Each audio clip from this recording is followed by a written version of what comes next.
Existe o debate das mudanças climáticas sem falar de Amazônia?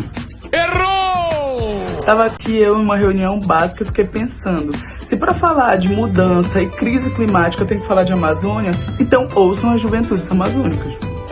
Nós não queremos que ninguém nos dê voz, até porque já hablamos muito, fazemos esse trabalho de base nas nossas comunidades.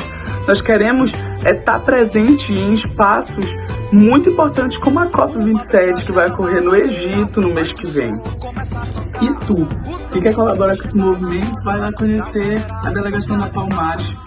Financie jovens afro-amazônicos potentes que já estão desenvolvendo muita coisa incrível pelos seus territórios. Conheçam esses jovens e as suas iniciativas. Financie, compartilhe e ajude a gente a chegar até no Egito na COP27 e ecoar as nossas vozes.